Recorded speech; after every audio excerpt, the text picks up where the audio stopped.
Ya, mereka punya alasan, mereka punya dalil yang menurut mereka cukup kuat untuk melakukan pembenaran pada penyimpangan mereka. Hola netizen yang tercinta, beberapa waktu lalu Pondok Pesantren Al Zaitun kembali menghebohkan publik di media sosial. Bagaimana tidak, pelaksanaan sholat id yang berbeda dengan umat muslim lainnya. Mereka mencampurkan barisan jemaah laki-laki dan perempuan hingga saf sholat dibuat berjarak. Pondok Pesantren Al Zaitun Indramayu tersebut memang dikenal sebagai pesantren yang tertutup. Lembaga pendidikan Islam yang berada di Desa Mekarjaya, Kecamatan Gantar, Indramayu tersebut bahkan memiliki kesan eksklusif. Nah, gimana nih menurut netizen yang terhormat? Silahkan berkomentar ya.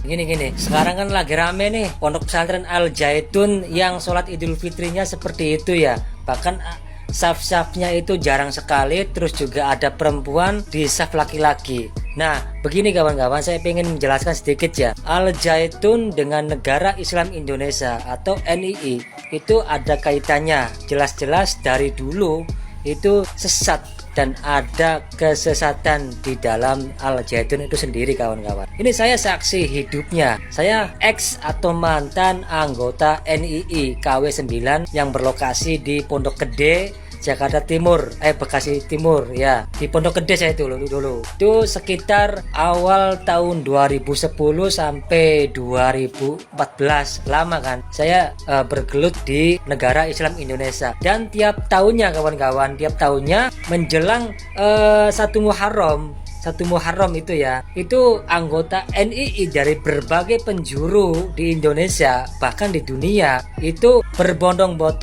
berbondong-bondong datang ke Al Zaitun. Ibarat pusatnya atau Mekahnya ya. Jadi wajib hukumnya ketika malam 1 Muharram itu anggota NII seluruhnya dari berbagai penjuru itu datang ke Al Zaitun Indramayu, dan saya saksi hidupnya. Dan ini penting ya kawan-kawan, lebih penting lagi, NII itu pada era pemerintahan SBY kalau nggak salah itu sudah dibubarkan. Itu bohong. Meskipun NII Negara Islam Indonesia sudah dibubarkan, akan tetapi mereka itu berganti nama. Sekarang masih ada. Saya terakhir melihat kawan-kawan itu di tahun 2000 saat corona, saya masih di Bekasi 2021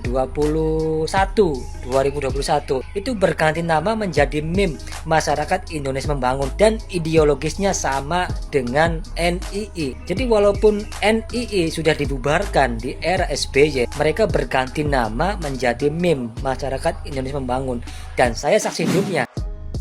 Media sosial sedang digegerkan dengan sholat Idul Fitri yang diduga dilaksanakan oleh Pondok Pesantren Al Zaitun, Kabupaten Indramayu. Dalam postingan akun Instagram @kepanitiaan Al Zaitun pada Sabtu 22 April 2023. Terlihat saf sholat dibuat berjarak serta ada jamaah perempuan berada paling depan. Dalam foto lainnya terlihat jamaah perempuan tersebut masih berada di barisan paling depan dengan mendengarkan khutbah. Merespon hal ini, Ketua Majelis Ulama Indonesia Indramayu, Kiai Haji Satori, mengakui tidak memahami tata cara peribadatan yang dilakukan oleh Ponpes Al Zaitun tersebut, termasuk pelaksanaan sholat Idul Fitri 1444 Hijriah yang menuai kontroversi tersebut. Terkait sholat berjamaah termasuk sholat Idul Fitri, Kiai Haji Satori mengatakan perempuan seharusnya berada di barisan belakang laki-laki, meskipun secara hukum tidak haram dan tidak membatalkan sholat. Selain itu, beliau menyoroti juga renggangnya jarak antar jamaah. Menurutnya, saat ini tidak ada imbauan tentang aturan sholat seperti pada saat pandemi COVID-19, sehingga seharusnya jarak dalam barisan sholat tersebut lebih rapat. Diakui Kiai Haji Satori jika Ponpes Al Zaitun yang berada di Desa Mekarjaya, Kecamatan Gantar, Kabupaten Indramayu, terkesan sangat tertutup, bahkan eksklusif, sebab sampai sejauh ini tidak ada transparansi yang diterima oleh MUI. Dengan adanya praktek sholat Idul Fitri 1444 Hijriah yang beredar, MUI pun tidak bisa berbuat banyak atau melakukan intervensi terhadap Ponpes Al Zaitun. Dulur, berkaitan dengan hal ini, patut kita simak penjelasan Imam Nawawi dalam Syarah Sahih Muslim Juz 13 halaman 127. Beliau menjelaskan, diutamakannya shaf akhir, maksud kami, pada bagi para wanita yang hadir bersamaan dengan lelaki, dikarenakan hal tersebut menjauhkan mereka dari bercampur dengan laki-laki. Melihatnya lelaki pada mereka dan menggantungnya hati para wanita kepada lelaki ketika melihat gerakan lelaki dan mendengar ucapan lelaki dan semacamnya. Imam Al-Ghazali dalam kitab Ihya Ulumuddin juz 3 halaman 361 menjelaskan wajib untuk menempatkan penghalang antara laki-laki dan perempuan yang dapat mencegah pandangan, sebab hal tersebut merupakan dugaan kuat madzinah terjadinya kerusakan dan norma umum masyarakat memandang ini sebagai bentuk kemungkaran. Dari sini dapat disimpulkan bahwa bercampurnya laki-laki dan perempuan pada saat sholat berjamaah tanpa adanya penghalang adalah sebuah larangan, terlebih ketika itu dilakukan pada laki-laki dan perempuan yang campur baur dalam barisan shaf. Ini yang penting untuk kita catat secara khusus, sehingga apa yang dilakukan oleh Az-Zaitun ini tentu hal yang tidak sepantasnya dan dilarang dalam Islam. Semoga ada tindak lanjut untuk menuntaskan hal ini dan meluruskan pandangan-pandangan yang salah. Jujur nih, sebenarnya saya yang berasal dari daerah tersebut pun agak banyak pertanyaan gitu. Jadi ceritanya gini, pesantren itu berdiri sekitar tahun berapa ya, 98 atau 99. Pokoknya saya ingat banget waktu itu saya naik kelas 2 SMP.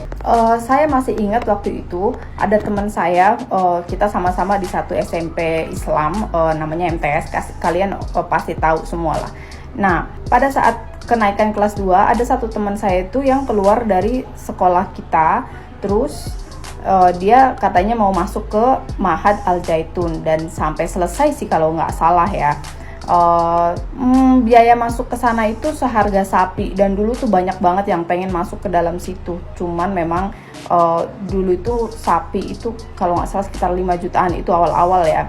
Itu dia teman aku itu perempuan dan dia masuk angkatan yang pertama.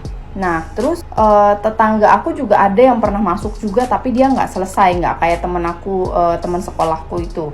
Dan dari banyak seliweran info itu memang banyak pertanyaan di situ itu, karena ada juga yang info yang katanya begini begitu, pokoknya banyak info lah. Cuman memang saya nggak bisa jelaskan secara detail karena memang nggak tahu pasti di dalamnya. Saya juga nggak melihat langsung prakteknya seperti apa, dan jujur gara-gara berseliweran akhir-akhir ini tentang sholat terus dan banyak lagi, itu baru aku tahu gitu loh sholatnya di sana kayak gimana.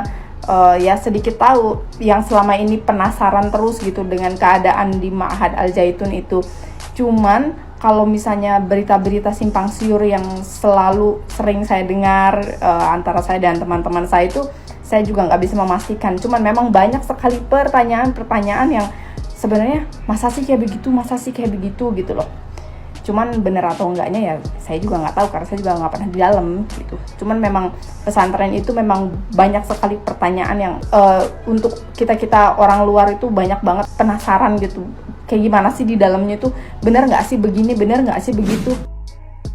Lagi viral nih, pondok pesantren Al-Zaitun yang melakukan sholat Idul Fitri dengan beberapa kebid'ahan dan beberapa penyimpangan. Dan ternyata setelah mereka melakukan klarifikasi yang cukup mengagetkan, mereka punya dalil atas penyimpangan mereka. Ya, mereka punya alasan, mereka punya dalil yang menurut mereka cukup kuat untuk melakukan pembenaran pada penyimpangan mereka. Ketika mereka ditanya, kenapa kok ada perempuan di tengah shaf laki-laki? Mereka punya dalil untuk itu. Ketika mereka ditanya, kenapa shafnya harus renggang-renggang seperti itu? Mereka masih punya dalil untuk itu. Ketika ditanya lagi, kenapa harus ada bapak-bapak di tengah shaf yang menggenggam tangannya ketika yang lain sholat? Dan ternyata itu adalah bapak-bapak non-muslim ada di tengah shaf para kaum muslimin yang sedang sholat. Ngapain juga nggak tahu saya. Dan ketika mereka ditanya, mereka punya dalil untuk itu. Dan memang seperti itu dari dulu kelakuan para pelaku bid'ah. Ketika mereka ditegur atas kebid'ahan mereka, atas kesesatan amaliyah mereka, mereka merasa punya dalil dengan itu. Dan ketika ditegur lagi bahwasannya dalil mereka itu ngawur, dalil mereka itu salah, keliru, mereka tetap nggak terima. Dan yang mereka lakukan tetap mencari alasan untuk pembenaran